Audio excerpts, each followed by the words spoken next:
बिस्मिल्लाहिर्रहमानिर्रहीम। अस्सलाम वालेकुम। इर्तज़ा लगारी आपको YouTube channel global village farming में खुश आमदेद कहता है। दोस्तों, इस वीडियो के 3 हिस्से हैं।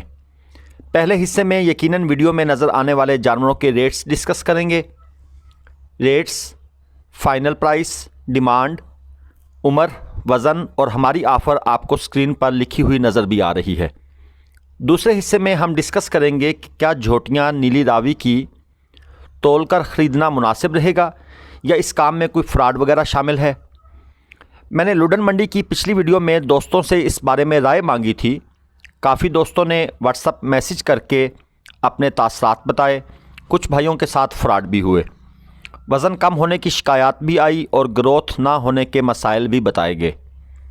मेरी अपनी तहकीक और विज़िट्स के बाद ये नतीजा सामने आया है कि अगर कोई बंदा क्वालिटी का माल मुकम्मल वज़न और गारंटी के साथ देता है तो तोल कर ख़रीदना बुरा सौदा नहीं है, मगर शर्त यह है कि बंदा ईमानदारी से प्योर माल दे रहा हो और प्रेग्नेंट जानवर की सूरत में मुकम्मल गारंटी भी हो।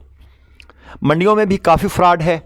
मंडी जाना कोरोना की वबा के दौरान कोई आसान काम बिल्कुल भी नहीं और माल ढूंढने के लिए भी मंडी में काफ़ी मेहनत करनी पड़ती है। इसलिए अगर आपको गारंटी मिलती है और बंदे की साख भी अच्छी है तो आप तोल कर झोटियाँ ख़रीद सकते हैं। काफ़ी दोस्त पूछते हैं कि किस किस्म की झोटी या भैंस ख़रीदनी चाहिए, तो मैं पहले भी अच्छी भैंस की खसूसियात को तफसील से डिस्कस कर चुका हूँ। आज एक बार फिर ख़ास तौर पर हैवाने के बारे में कुछ बातें करूँगा, मगर इससे पहले क्या आपने हमारा चैनल सब्सक्राइब करके बेल आइकन प्रेस कर दिया है? अगर नहीं तो काइंडली ये काम पहले तो कर दे। हमारी हौसला अफजाई के लिए वैसे इतना तो बनता है। क्या ख्याल है आपका? इसके अलावा अगर आप जानवरों को उनकी ख़रीदो फ़रोख्त करना चाहते हैं तो आप मेरे नंबर पर या आरिफ भाई के नंबर पर कॉल कर सकते हैं या व्हाट्सएप वॉइस मैसेज कर दें, हम लाजमन रिप्लाई करेंगे। दूसरा, अगर आप मुल्तान, विहाड़ी, लुडन मंडी या बहावलपुर से काटू माल कंडे पर तोल कर ख़रीदना चाहते हैं तो हम गारंटी, ईमानदारी, नेकनीयती और फार्मर फ्रेंडली माहौल में आपको कंट्रोल रेट्स पर फार्म के लिए या कुर्बानी के लिए, या अगर आप स्लाटर हाउस को सेल करना चाहते हैं तो उसके लिए भी माल ख़रीद कर देंगे। आप मुकम्मल यकीन, एतमाद और भरोसे के साथ मियाँ कैटल फार्म कंडा ग्लोबल विलेज फार्मिंग पर राब्ता फरमाएँ। इंशाअल्लाह हम आपकी तवक्कुआत पर पूरा उतरेंगे। दोस्तों, जानवरों के रेट्स आपको स्क्रीन पर नज़र आ रहे हैं। मेरा ख्याल है मुझे साथ साथ इनकी कमेंट्री करने की ज़रूरत नहीं है। दोस्तों, इसके अलावा कुछ दोस्त ऐसे भी हैं जो माल फ़रोख्त करने के हवाले से भी परेशान होते हैं। तो दोस्तों, डायरेक्ट स्लाटर हाउस और एक्सपोर्टर का नंबर आपको दे रहा हूं। अल्सफ़ा लाइव स्टॉक रायविंड लाहौर का कॉल नंबर और व्हाट्सएप नंबर आप दोनों स्क्रीन पर देख रहे हैं। डायरेक्ट रब्ता फरमाएँ और बग़ैर किसी कमीशन एजेंट, मिडल मैन के बिला खौफ व ख़तर अपना माल फ़रोख्त करें। अब आते हैं अपने मौजू की तरफ। अच्छी भैंसें या झोटी की क्या पहचान है, ख़ास तौर पर जो दुधील आज़ा हैं हैवाने के बारे में। दोस्तों, जब भी भैंस ख़रीदें तो 100 में से याद रखिएगा 40% नंबर सिर्फ़ हैवाने को अच्छे तरीके से चेक करने के होते हैं। और हैवाने में जो सबसे अहम चीज़ है वो है हैवाने की गहराई, पिछली जानिब से और दोनों साइडों से देखकर और छू कर, जी हाँ, छू कर लाजमन हैवाने की गहराई का अंदाज़ा करें, क्योंकि कुछ हैवाने सिर्फ़ दूध वाले होते हैं और कुछ हैवाने गोश्त वाले। इसलिए छू कर ये चेक करना ज़रूरी है कि ये हैवाना गोश्त वाला है या दूध वाला है। जानवर के सूए और उम्र की ठीक ठाक मालूमात होने के बाद हैवाने की गहराई को ज़रूर देखा जाना चाहिए, क्योंकि सूए की तादाद और उम्र बढ़ने के साथ गहराई वैसे भी बढ़ जाती है। यानी एक अगर भैंस या झोटी चौथे या 5वें सूए में है तो उसका हैवाना तो वैसे ही काफ़ी सेहतमंद और बड़ा होगा। आपने ये चेक करना है कि अगर ये झोटी दूसरे सूए में है तो फिर इसके हैवाने की गहराई कितनी है। इसके अलावा दोस्तों, पिछली जानिब से देखकर हैवाना की ऊंचाई और जिस्म के साथ मजबूत जोड़ को भी लाजमन देखा जाना चाहिए। کہ حیوانہ کتنی مضبوطی کے ساتھ اور کتنی اونچائی پر جانور کے جسم کے ساتھ اٹیچ ہے۔ اور جب آپ حیوانہ پیچھے کی سائڈ سے دیکھیں گے تو اس کی جو گولائی ہے اس کو بھی خاص طور پر مد نظر رکھنا ہوتا ہے، کیونکہ اس کی گولائی بھی خاص اہمیت کی حامل ہوتی ہے اور ویسے بھی جانور کی خوبصورتی میں اضافہ کرتی ہے۔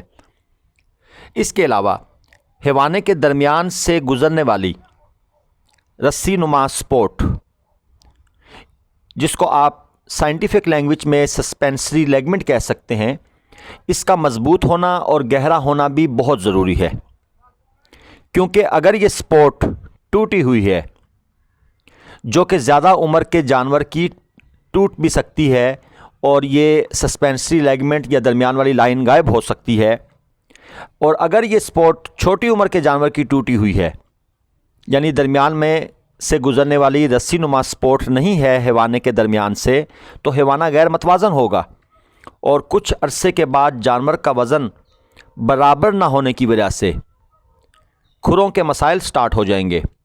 ظاہری بات ہے، جب حیوانہ غیر متوازن ہوگا تو وہ کسی ایک سائڈ پر ٹلٹ ہو جائے گا اور اس سے نقصان یہ ہوگا کہ جانور کا وزن اس سائڈ پر زیادہ جھکاؤ کرے گا اور اس طرف کھروں کے مسائل سٹارٹ ہو سکتے ہیں۔ شاید آپ کو یہ بات اتنی زیادہ اہم محسوس نہ ہو، لیکن تجربات سے یہ بات ثابت ہے کہ اس قسم کے مسائل کا سامنا کرنا پڑتا ہے۔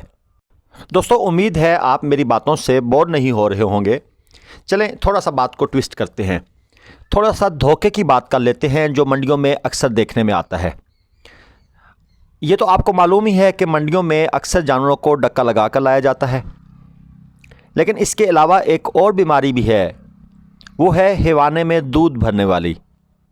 1 کلو سے بھی کم دودھ حیوانے میں بھرنے پر حیوانہ بالکل ایسے ہو جاتا ہے جیسے 10-12 کلو والے جانور کا ہوتا ہے۔ جانور کو ڈکا لگانے کا سلسلہ یا دودھ بھرنے کا سلسلہ عام طور پر ان منڈیوں میں زیادہ ہوتا ہے جو ایک دن کی ہوتی ہیں، جیسے سالم منڈی، گجرات، کنجا، شیخو پورہ، کھاریاں، گوجرا وغیرہ۔ کیونکہ یہ ایک دن کی منڈیاں ہوتی ہیں تو یہاں پر ڈکا لگا کر جانور زیادہ حیوانے والا دکھایا جاتا ہے۔ لیکن جو منڈیاں ماہانہ بنیادوں پر ہوتی ہیں، مثلا اوکاڑا، عارف والا، چیچا وطنی، ان منڈیوں میں یہ سلسلہ عموماً نہیں ہوتا، اگر ہوتا بھی ہے تو بہت کم مقدار میں ہوتا ہے، کیونکہ ان منڈیوں میں 3-4 دن کا بازار ہوتا ہے اور جس جانور کے تھن میں دودھ مصنوعی طریقے سے بھرا ہوا ہو وہ جانور اتنے دن نہیں نکال سکتا۔ اس لیے جو جانور وہاں پر موجود ہوتے ہیں وہ ان کی اچھی خاصی سیوا کرتے ہیں اور ساتھ کے ساتھ ان کا دودھ جو ہے اس کی چوائی بھی کرتے ہیں، بلکہ اس کو سیل آؤٹ کر دیتے ہیں۔ دوستو، جب بھی آپ جانور کو خریدیں تو ہم دوست اکثر ایسے بھی ہوتے ہیں جو زیادہ مطلب یہ ہے کہ آپ سمجھ لیں کہ زیادہ ایکٹیو ہونے کی کوشش کرتے ہیں، کسی بھائی کے ساتھ آئے ہوئے ہوتے ہیں اور کہتے ہیں جی چوائی نہیں کرنی۔